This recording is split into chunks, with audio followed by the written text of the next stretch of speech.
The courtroom was silent, so quiet you could hear the ticking of the clock behind the judge's chair.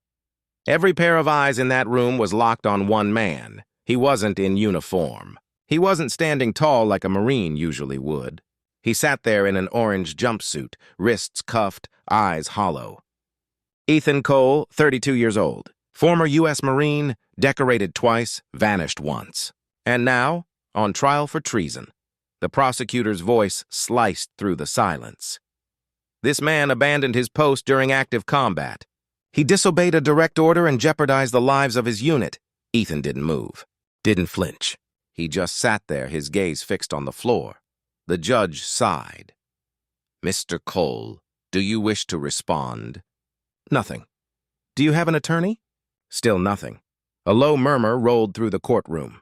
Journalists scribbled notes, cameras clicked. Even the guards exchanged glances. No lawyer, no defense. Not a single word from him. The prosecutor smirked. "Your Honor, it seems the accused has no interest in defending himself. Perhaps silence is his confession." A soft laugh echoed somewhere in the back, but it didn't last. Because the look in Ethan's eyes, when he finally lifted his head, wasn't the look of a guilty man. It was something else. Something heavier. Guilt, yes. But not the kind they were accusing him of. As the prosecutor flipped through his file, the narrator's voice cut in.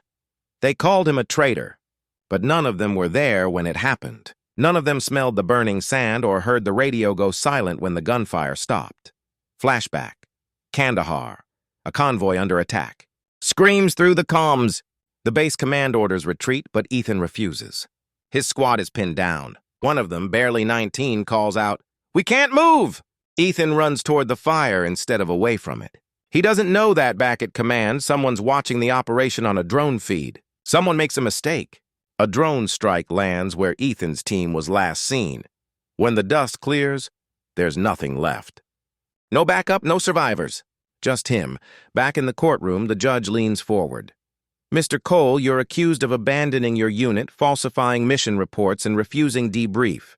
If you remain silent, I will have to proceed without your defense." Ethan's lips part slightly as if he might speak, but he doesn't. He just looks up at the flag behind the judge's head.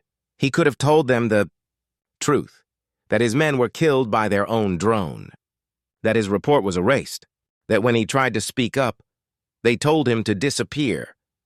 But he doesn't say a word, because saying it would mean naming names, and those names belong to people who still wore stars on their shoulders. The judge finally says, "Very well. The court will reconvene tomorrow. The accused remains in custody." The gavel strikes. Chairs scrape. Reporters rush out, but Ethan doesn't move. He just closes his eyes. A guard whispers, "You really not gonna say anything, Marine?" Ethan opens his eyes and answers softly, his first words since the arrest. "Some things don't need to be said." The guard frowns, unsure what he means. But the narrator finishes the moment. He wasn't staying quiet because he was guilty. He was staying quiet because the truth was classified. The next morning, the courtroom was packed. Word had spread fast. The Silent Marine, they called him. No defense, no lawyer, no plea. Just silence. Even the judge looked uneasy as he entered. Everyone expected this to be quick, the kind of trial that ends with a name crossed off the record and forgotten forever. But fate had other plans. The prosecutor cleared his throat and began, "Your Honor, in the absence of a defense, the state moves to finalize the charges." He never finished the sentence. Because at that exact moment, the doors at the back of the courtroom opened with a heavy thud. Every head turned. A tall man stepped in. Crisp uniform, rows of ribbons glinting under the lights. His presence was like gravity. A 4-star general. Whispers rippled through the crowd. "Is that General Weston? What's he doing here?" The prosecutor froze mid-sentence. The judge blinked in disbelief. Even Ethan, who hadn't looked up since the trial began, slowly raised his eyes. General Weston walked straight down the aisle, boots echoing off the marble floor. He stopped beside Ethan's table and said calmly, "Permission to address the court, Your Honor." The judge hesitated. "General, this proceeding is classified."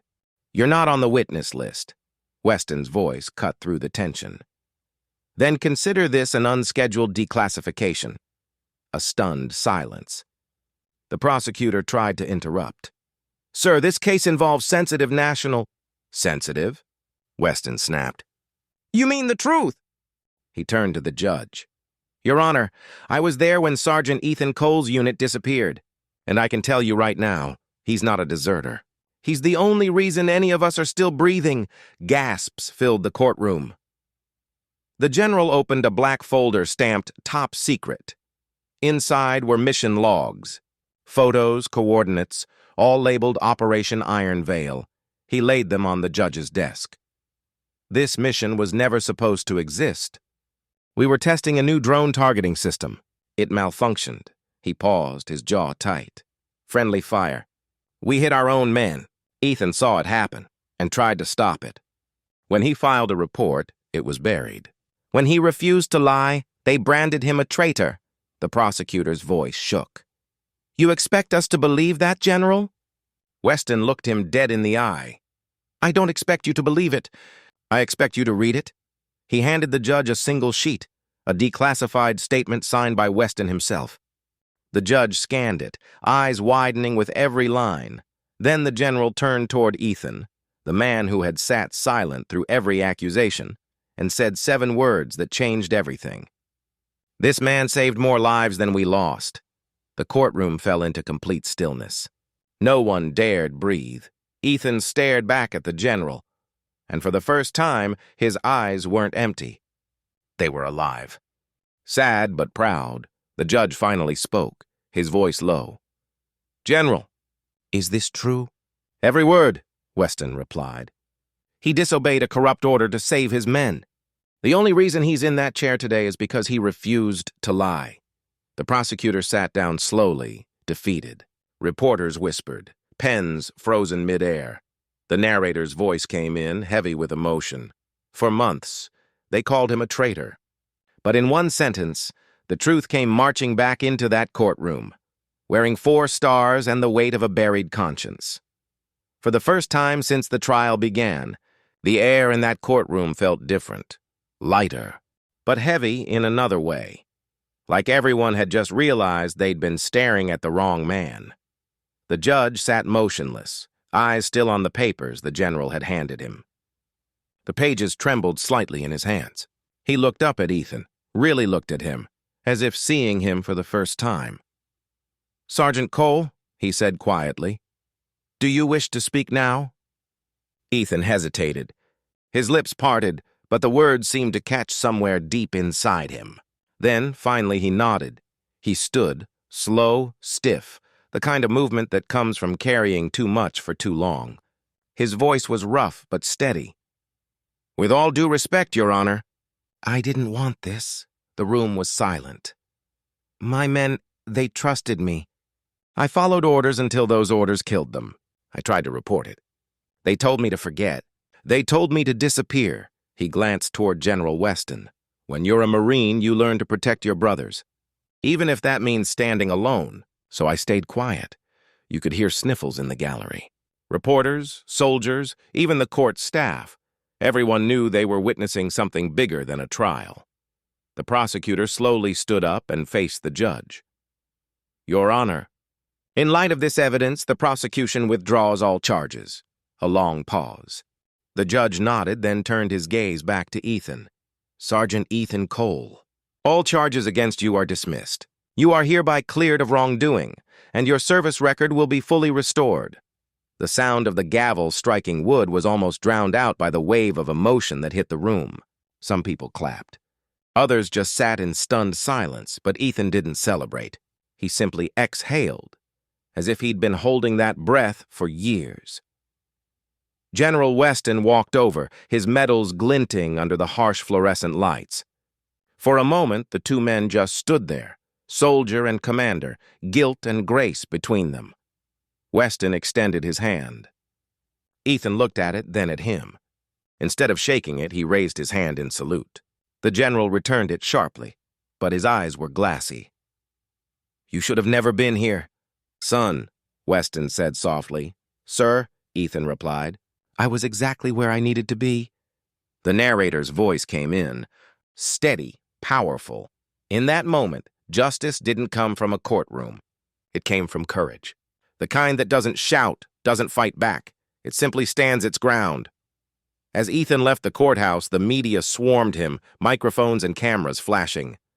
But he kept walking, past the chaos, past the questions, until he reached the steps outside. In his hand, a small velvet box. Inside it, his service medal, tarnished, worn, but still shining. He set it gently on the courthouse steps.